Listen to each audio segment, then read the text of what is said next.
రేఖా చిత్రం 2 hours 19 minutes run టైమ్తో మలయాళంలో థియేటర్స్లో రిలీజ్ అయింది.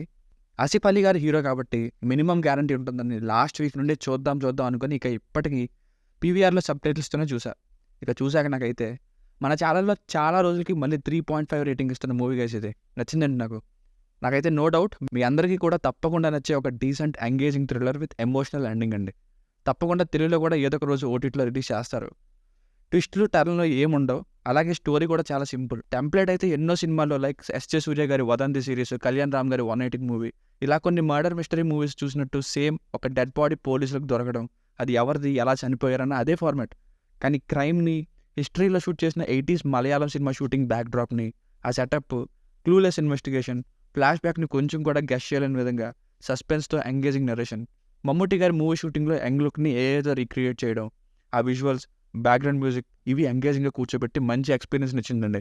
ఈ సినిమాలో 2 విషయాలు రైటింగ్స్ పరంగా స్పెషల్గా అనిపించాయి. అవేంటో ప్లస్ పాయింట్స్లో స్పాయిలర్స్ లేకుండా క్లియర్గా మాట్లాడతా. ఇక ఫ్యామిలీతో చూడొచ్చా అంటే ఎస్ చూడొచ్చు, అడల్ట్ కంటే అంటే ఏం లేదు.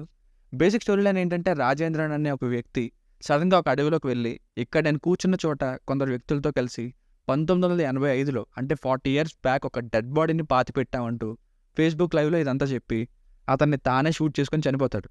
అసలు అతను ఎందుకు చనిపోయాడు, అప్పుడు ఈ విషయాన్ని తెలుసుకున్న పోలీసులు ఏం చేశారు, అసలు ఆ డెడ్ బాడీ ఎవరిది, అసలు ఏం జరిగింది, ఎవరు ఇదంతా చేశారన్నది స్టోరీ. ప్లస్ పాయింట్స్ ఇందాక 2 విషయాలు స్పెషల్ అని చెప్పాను కదా. ఒకటి మలయాళం రైటింగ్స్. డెడ్ బాడీ ఎవరిది అని రీసెంట్గా చనిపోయిన వాళ్ళని పెడితే ఇప్పుడున్న టెక్నాలజీతో ఈజీగా కనిపెట్టేయచ్చు. అందుకే 1985లో చనిపోయిన డెడ్ బాడీని ఇప్పుడు అది ఎవరిది అని ఇన్వెస్టిగేట్ చేసే ఆ ప్రాసెస్లో అసలు ఏం జరిగిందో మనం కొంచెం కూడా గెస్ చేయలేం, ఎందుకంటే రివీల్ చేయరు కొంచెం కూడా. ఆ విధంగా థ్రిల్లింగ్గా తీసుకెళ్తే అదే సినిమా. అంతా స్ట్రైట్ ఫార్వర్డ్గానే ఉంటుంది, ఎక్కడ ట్విస్ట్లు ఏవి లేకుండా. కానీ ఒకవైపు 1985స్లోని నాస్టాలజిక్ ఫ్లాష్ బ్యాక్, ఇంకోవైపు ప్రెజెంట్ టైంలో ఇన్వెస్టిగేషన్, ఇంకోవైపు మిస్టరీ, మరొక వైపు murders, mix of all of these. ఒక్కొక్క క్లూని పట్టుకుంటూ అన్ని పాసిబుల్ వేస్లో ఇన్వెస్టిగేట్ చేయడం బాగుంది. రెండోది, సినిమా మొత్తం వీళ్ళే చేశారని స్టార్టింగ్లోనే కన్ఫర్మ్ చేసేస్తారు. ఇన్ఫ్యాక్ట్ మూవీ స్టార్ట్ అయ్యేదే ఆ సీన్తో. కానీ అసలు ఏం జరిగింది, ఎలా జరిగింది అన్నదే పాయింట్ ఇక్కడ. 1985లో జరిగిన మమ్ముట్టి గారి కాతోడు కాతోరం మూవీ షూటింగ్ టైంలో జరిగినట్టు ఆయన ఏఐతో రీక్రియేట్ చేసి చూపిస్తూ అప్పటి షూటింగ్ డేస్ని తీసారు చూడండి. Best part of the film. In fact flash back డిఫరెంట్గా అనిపించడానికి కారణం ఇదే. మలయాళం ఆడియన్స్కి బాగా కనెక్ట్ అవుతుంది, నాస్టాలజిక్ ఫీల్స్ వస్తాయి వాళ్ళకి. పర్ఫార్మెన్సెస్ వైజ్ చాలా క్యారెక్టర్స్నే ఉన్నాయి. అందులో మెయిన్వి ఆసిఫ్ అలీ గారు అండ్ అనశ్వర రజన్ గారు, వీళ్ళిద్దరూ బాగా యాక్ట్ చేశారు. ఎగ్జిక్యూషన్ వైజ్ డెడ్ బాడీని వెతికి తీసే సీన్, 1985లో సినిమా షూటింగ్ తీసిన విజువల్స్, ఈ లెటర్స్ రాయడం అనే డీటెయిలింగ్, ఇలాంటివి చాలా స్పెషల్గా కొత్తగా అనిపించాయి నాకు.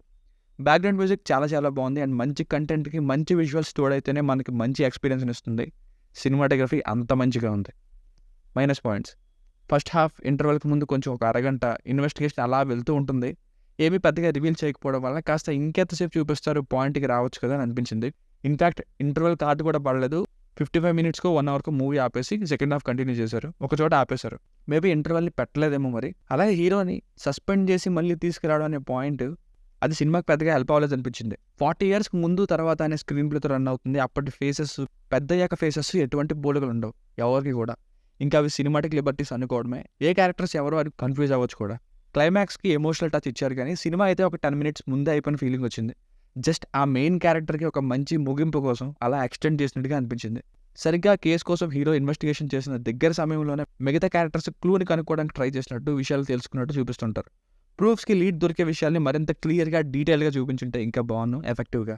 సో ఫైనల్గా మూవీకి వర్డిక్ట్ ఏంటంటే, ఒక సింపుల్ స్టోరీని ట్విస్ట్ లేని లేకపోయినా ఇంట్రెస్టింగ్గా, ఎంగేజింగ్గా, డిఫరెంట్ ఫ్లాష్ బ్యాక్ సెటప్తో తీస్తే అదే ఈ రేఖా చిత్రం. రేఖ అనేది ఆ అమ్మాయి పేరు.